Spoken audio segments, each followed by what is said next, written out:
تقریباً 15 ملین مارچ تحفظ ناموس ختم نبوت کے نام سے کی.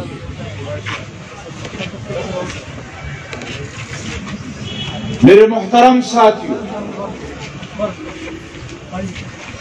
اس کے بعد جمعیت علماء اسلام نے آزادی مارچ 14 دن تک مسلسل اسلام آباد میں رہے،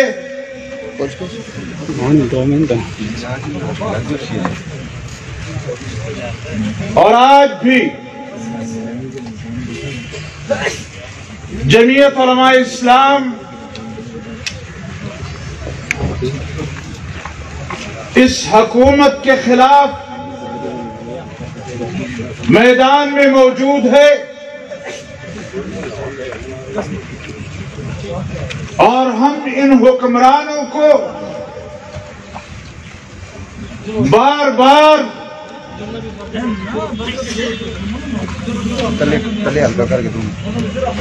ہم ان قوتوں کو بار بار یہ بات سمجھانے کی کوشش کرتے رہے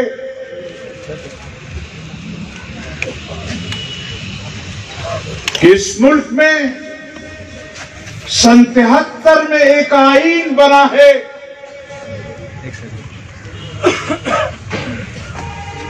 پھر سن 74 میں اسی آئین کے اندر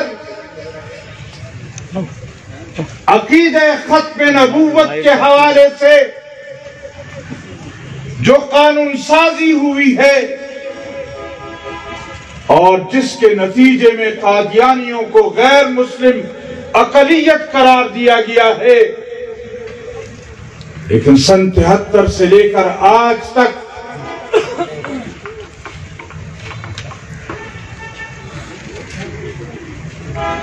اس قانون پر، اس آئین پر عمل درآمد نہیں ہو رہا. بڑے آسانی سے کہہ دیا جاتا ہے کہ بندوق اٹھانا جرم ہے، مسلح جدوجہد کرنا جرم ہے. بڑے آسانی سے کہہ دیا جاتا ہے کہ بندوق اٹھانے والا دہشت گرد ہے، مورچے پر بیٹھنے والا ریاستی قوتوں کے خلاف اسلحہ استعمال کرنے والا یہ مجرم ہے. ہم نے بھی آپ کی آواز کے ساتھ آواز ملائی جب اس ملک میں جہادی عنصر کو لایا گیا، جب فرقہ واریت کو ہوا دی گئی، تو ان کے مقابلے میں جمعیت علماء اسلام اپنے موقف پر ڈٹی رہی. لیکن پارلیمنٹ میں بیٹھنے والے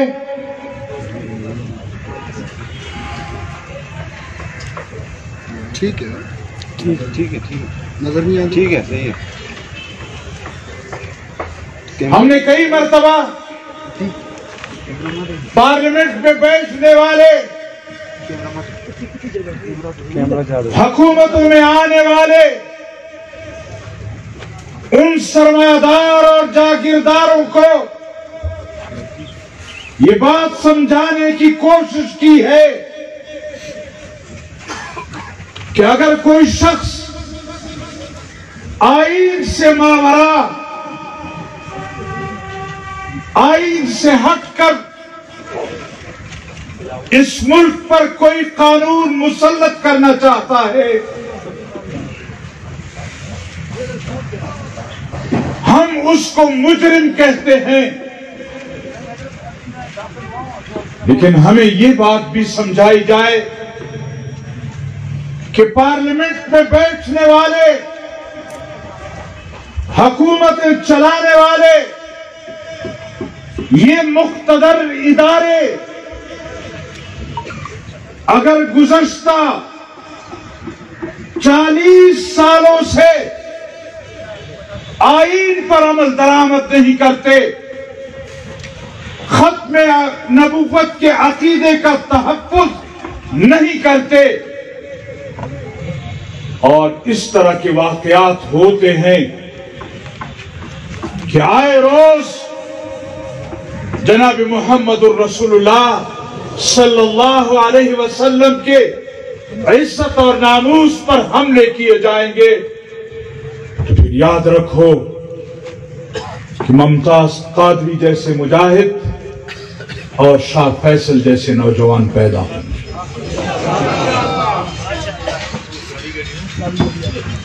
پھر آپ لاکھ روکیں،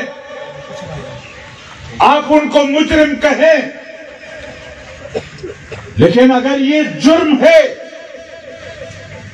تو پھر اس سے بڑے مجرم وہ لوگ ہیں جو حکومتوں میں ہیں، جو پارلیمنٹ میں ہیں، جو مقتدر قوتوں کے ساتھ ہیں، کہ جو ملک کے آئین کے تقاضوں کو پورا نہیں کر رہے۔ میرے محترم ساتھی، ابھی ذکر ہوا آپ کے سامنے 7 ستمبر کو، یہ 7 ستمبر ہمیں یاد دلاتا ہے کہ سن 74 میں کہ پارلیمنٹ میں جولائی میں ایک بل لایا گیا اور پھر اس پر بحث ہوئی، اس کے نتیجے میں پارلیمنٹ میں جب قادیانیوں کو بلایا گیا اور پارلیمنٹ کے اندر عقیدہ ختم نبوت کے متعلق بحث ہوئی،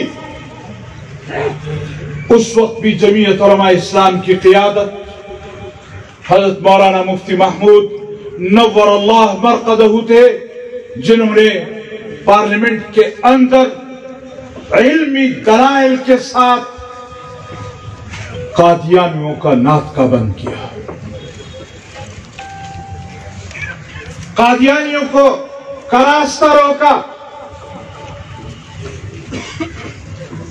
اور میرے محترم ساتھیو، وقت نہیں کہ وہ تفصیلات آپ کے سامنے بیان کروں، لیکن آخری مرحلے میں 5 ستمبر کو پارلیمنٹ نے جب فیصلہ سنا دیا تو پھر آئین کے اندر قانون کے الفاظ کا اندراج ہونا تھا۔ اس میں پیپلز پارٹی کے اس وقت کے قانون دان، ان کی بیٹھک ہوئی حضرت مفتی صاحب رحمہ اللہ کے ساتھ۔ حضرت مفتی صاحب رحمہ اللہ بضد تھے کہ اس میں لکھا جائے کہ قادیانی، چاہے وہ احمدی گروپ ہو، لاہوری گروپ ہو، کیونکہ قادیانیوں میں بھی 8 فرقے موجود ہیں، جبکہ وزیر قانون صاحب نہیں چاہتے تھے کہ آئین میں قادیانیوں کا نام لکھ کر ان کو کافر قرار دیا جائے۔ قادیانیوں پہ، قادیانیوں پہ، مرزائیوں پہ، مرزائیوں پہ، لاہوریوں پہ، نعرہ تکبیر، تاجدار ختم نبوت۔ اس وقت جمعیت علماء اسلام کی قیادت اسی رات مدینہ منورہ سے فلائٹ پر کراچی پہنچی تھی۔ صبح اس اجتماع میں تقریر کرتے ہوئے امیر مرکزیہ نے کہا تھا کہ اگر آپ لوگ بین الاقوامی ایجنٹوں کے ساتھ وعدہ کر کے آئے ہیں کہ ہم نے اس قانون کو تبدیل کرنا ہے تو میں روضہ رسول اللہ صلی اللہ علیہ وسلم پر حضور صلی اللہ علیہ وسلم کے ساتھ وعدہ کر کے آیا ہوں کہ جان دے دوں گا اس قانون کو تبدیل نہیں ہونے دوں گا۔ نعرہ تکبیر، نعرہ تکبیر، تاجدار ختم نبوت، شان ختم نبوت، قائدین ختم نبوت، ترجمان ختم نبوت، کارکنان ختم نبوت، آل ختم نبوت۔ میرے محترم ساتھیو، اس کے بعد لاہور میں ایک ریلی ہوئی، اور جب پشاور میں ریلی کا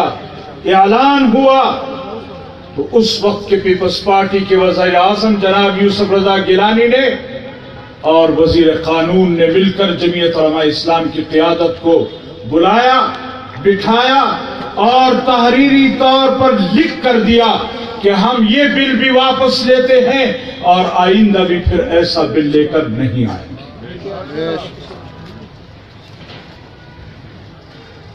پھر مسلم لیگ کے دور میں بھی، لیکن میرے محترم ساتھی، جب سے یہ حکومت آئی ہے انہوں نے سوائے اس ایک عقیدہ ختم نبوت کے قانون کو چھیڑنے کے مجھے بتلایا جائے کہ پاکستان میں کسی اور چیز پر اتنا کام ہوا ہو جتنا انہوں نے اس قانون پر کیا۔ معاشی طور پر، داخلی طور پر، خارجی طور پر ان کی تمام پالیسیاں وہ ناکامی کا سامنا کر رہی ہیں۔ پاکستان کی تاریخ میں اس سے زیادہ ناکام ترین حکومت آئی ہی نہیں ہے۔ لیکن میرے محترم ساتھیوں، آئے روز صحابہ کرام پر کیچڑ اچالنا، عقیدہ ختم نبوت کو کمزور کرنے کے لیے منسٹر تک بکواسات کرتے ہیں۔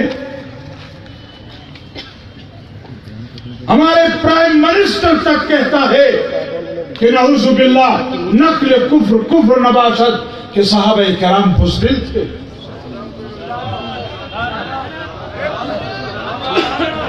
اور قرآن مجید میں انما غنمتم کا معنی لوٹ مار کے ساتھ کرتے ہیں کہ صحابہ کرام نے غنیمت کا مال جمع کیا تھا اور یہ کہتے ہیں کہ لوٹ مار کی تھی۔ اور یہ کیوں کرتا ہے؟ اس کی بنیادی وجہ یہ ہے کہ قادیانیوں نے قرآن کا جو ترجمہ کیا ہے وہاں اس لفظ کا معنی انہوں نے لوٹ مار کیا۔ قادیانیوں کا جو یار ہے، قادیانیوں کا جو یار ہے، مرزائیوں کا جو یار ہے، یہودی کا دشمن ہے۔ میرے محترم ساتھیوں، آج بین الاقوامی قوتیں ان کے پشت پر ہیں اور ان کی کوشش یہ ہے کہ ہر صورت میں اس حکومت کو قائم رہنا چاہیے اور اس وقت تک قائم رہے جب تک ملک سے ختم نبوت کے قانون کو تبدیل نہیں کیا جائے۔ اور ہماری مقتدر قوتیں وہ بھی ان کی پشت پناہی کر رہی ہیں۔ کل جب آل پارٹیز کانفرنس ہوئی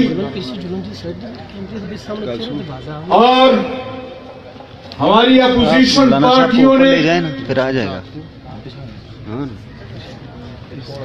مقتدر قوتوں کو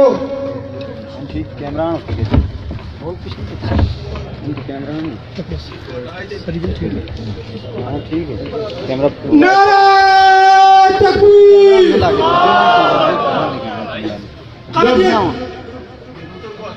جب اپوزیشن نے مقتدر قوتوں کو آئینہ دکھایا تو آج میرے خیال میں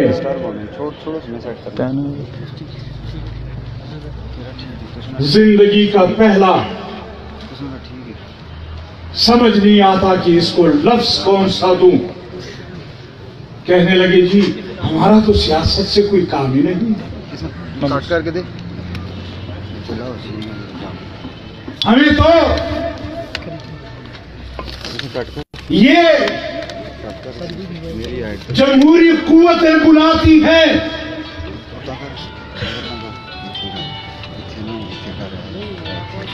ہمیں تو یہ کہتے ہیں کہ آئیں ملک کو بچائیں, آئیں شفاف انتخابات کرائیں. میرے محترم ساتھی, ہم نے کب کہا ہے کہ سیاسی لوگوں میں آپ کے کارندے نہیں ہیں؟ یقیناً کسی ریٹائرڈ جنرل نے, کسی بکے ہوئے سیاسی لیڈر نے آپ کو یہ دعوت دی ہوگی, لیکن آپ کو اپنی بھی تو خواہش ہے. جس شخص کا عادت بن گئی ہو کہ وہ انسان کے خون میں اپنا نوالہ تر کر کے کھاتا ہو, اس کو سوکھی روٹی مزہ نہیں دیتی. لہذا یہ باتیں ہم سے مت کرو.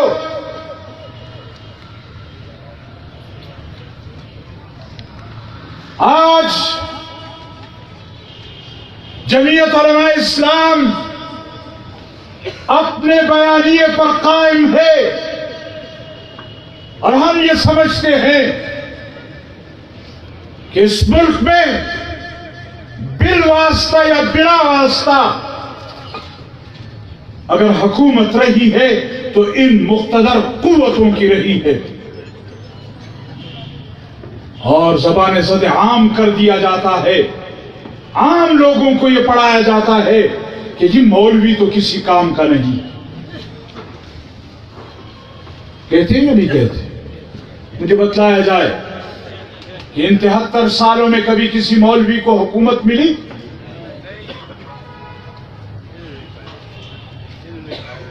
تو میرے محترم ساتھی, ہم ایک بات کی وضاحت کرنا چاہتے ہیں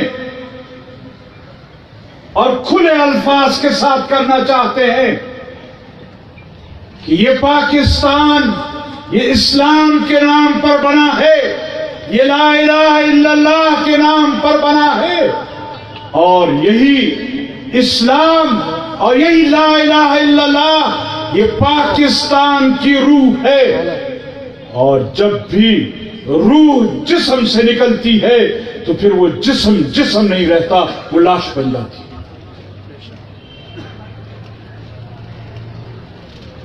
اگر آپ نے ہمارے عقیدے کی بنیادی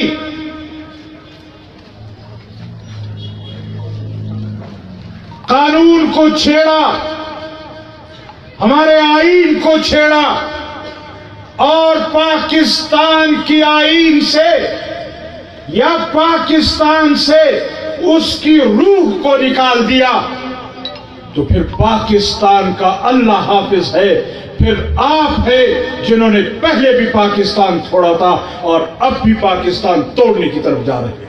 سلیکٹ حکومت, سلیکٹ حکومت, ریٹیکٹ حکومت, کشمیر فوراج حکومت, سلیکٹ حکومت. میرے محترم ساتھیوں, ہم ایک بات واضح کرنا چاہتے ہیں کہ یہ ملک اسلام کے نام پر بنا ہے. یہ عقیدہ ختم نبوت ہمارے اسلاف نے آئین کا حصہ بنایا ہے، اور جب تک اس دھرتی پر جمعیت علماء اسلام کا ایک بھی کارکن زندہ ہے، کسی کا باپ یہاں اس قانون کو تبدیل نہیں کر سکتا۔ اور اگر کوئی یہ سمجھتا ہے کہ شاید ہم جمعیت علماء اسلام کا راستہ روک پائیں گے، جمعیت علماء اسلام انشاءاللہ اس ملک کا تحفظ کرتی رہے گی، اس میں بسنے والے مسلمان کا تحفظ کرتے رہے گی، یہاں کے مسلمان کے عقیدے اور اس کے ایمان کا تحفظ کرتی رہے گی۔ ہمیں اس کام سے نہ کوئی روک سکتا ہے، نہ کوئی یہ سوچے کہ جمعیت علماء اسلام کے ورکر کو ہم روک سکیں۔ میں آخر میں ایک مرتبہ پھر ضلعی جماعت کا، تحصیل کی جماعتوں کا اور ہزارہ ڈویژن کے تمام ذمہ دار